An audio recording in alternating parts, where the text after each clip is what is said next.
Welcome to the Eternity of the Universe from The Guide for the Perplexed by Maimonides, Vegetarian, Part 2 of 2 on Words of Wisdom. Maimonides, also known as Harambam or Rabbi Moses ben Maimon, was a notable medieval Jewish philosopher, astronomer, physician, and intellectual figure.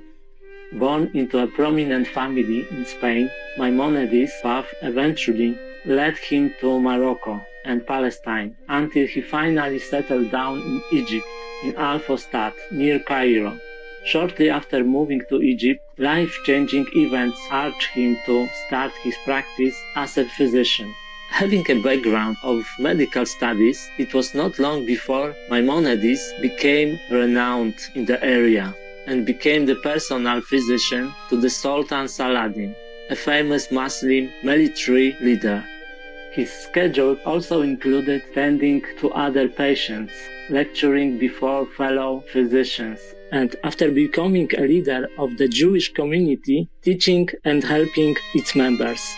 Famous works by Maimonides include Mishneh Torah, a commentary on the Talmud, and a guide for the perplexed, philosophical discussions regarding theological matters. A revered pillar of the Jewish world, Rabbi Moses ben Maimon also had a significant influence on some great medieval writers and thinkers, such as Baruch Spinoza and Gottfried Wilhelm Leibniz, as well as an important impact on the medical science archives. Let us now continue with an excerpt from Part 2, chapters 28 and 32, from Rabbi Moses ben Maimon's book, The Guide for the Perplexed. The Jewish philosopher reflects on more notable verses from the Hebrew Bible in support of the authority of God's will and His perfect doings. Chapter 28.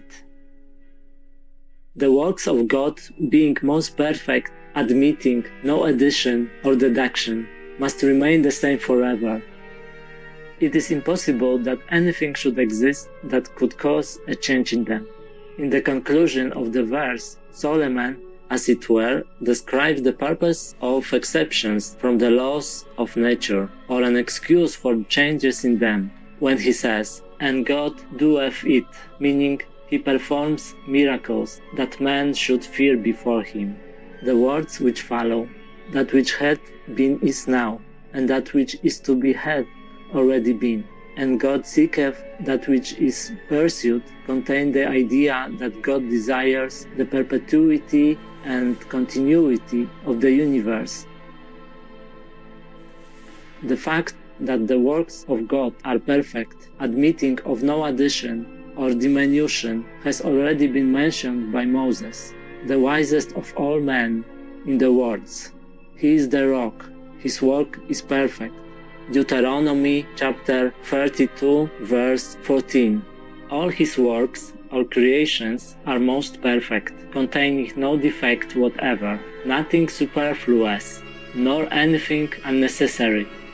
Also, whatever God decrees for those created things, and whatever He effects through them, is perfectly just, and is the result of His wisdom. Chapter 32. There are as many different opinions concerning prophecy as concerning the eternity or non-eternity of the universe. Those who assume the existence of God as proved may be divided into three classes, according to the view they take of the question whether the universe is eternal or not. Similarly, there are three different opinions on prophecy. 1. Among those who believe in prophecy, and even among our co-religionists, there are some ignorant people who think as follows. God selects any person He pleases, inspires him with the spirit of prophecy, and entrusts him with a mission. It makes no difference whether that person be wise or stupid, old or young, provided he be, to some extent, morally good. for these people have not yet gone so far as to maintain that. God might also inspire a wicked person with his spirit. They admit that this is impossible, unless God has previously caused him to improve his ways. 2. The philosophers hold that prophecy is a certain faculty of man in a state of perfection, which can only be obtained by study. Although the faculty is common to the whole race, yet it is not fully developed in each individual, either on account of the individual's defective constitution or on account of some other external cause. This is the case with every faculty common to a class. It is only brought to a state of perfection in some individuals and not in all.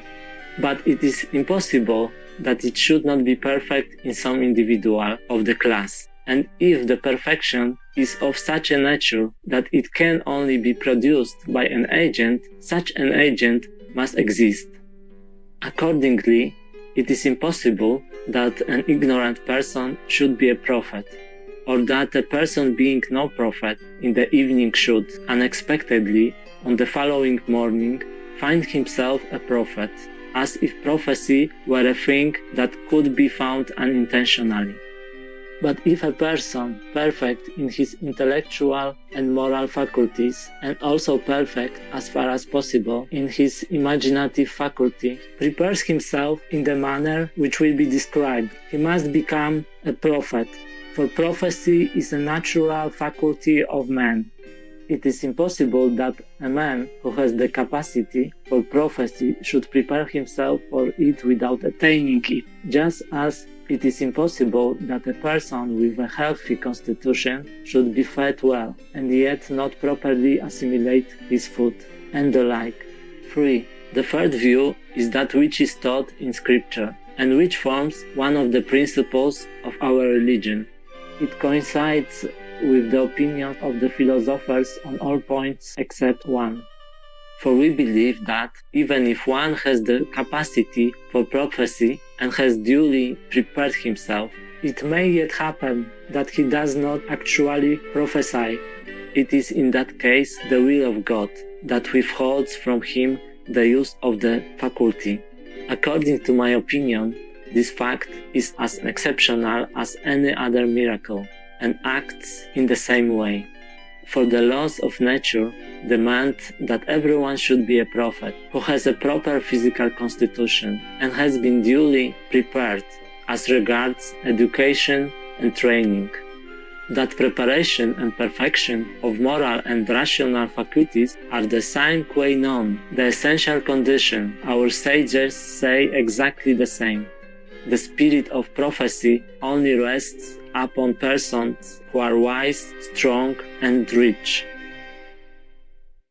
The sons of the prophets were constantly engaged in preparation. That those who have prepared themselves may still be prevented from being prophets may be inferred from the history of Baruch, the son of Neriah. For he followed Jeremiah, who prepared and instructed him, and yet he hoped in vain for prophecy. I am weary with my sighing, and rest have I not found. He was then told through Jeremiah, Thus saith the Lord, thus shalt thou say to him, Thou seekest for the great things, do not seek. Jeremiah chapter 45 verse 5. It may perhaps be assumed that prophecy is here described as a thing too great for Baruch. There are numerous passages in Scripture as well as in the writings of our sages, which support the principle that it depends chiefly on the will of God, who is to prophesy and at what time, and that he only selects the best and the wisest.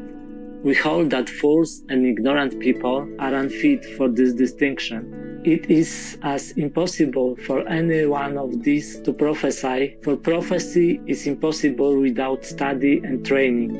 When these have created the possibility, then it depends on the will of God whether the possibility is to be turned into reality. we must not be misled by the words of Jeremiah, chapter 1, verse 5. Before I formed thee in the womb, I knew thee, and before thou camest forth from the womb, I have sanctified thee. For this is the case with all prophets. There must be a physical preparation from the beginning of their existence. Nor must we be misled by prophecies like the following. I will pour out my spirit over all flesh, and your sons and your daughters shall prophesy.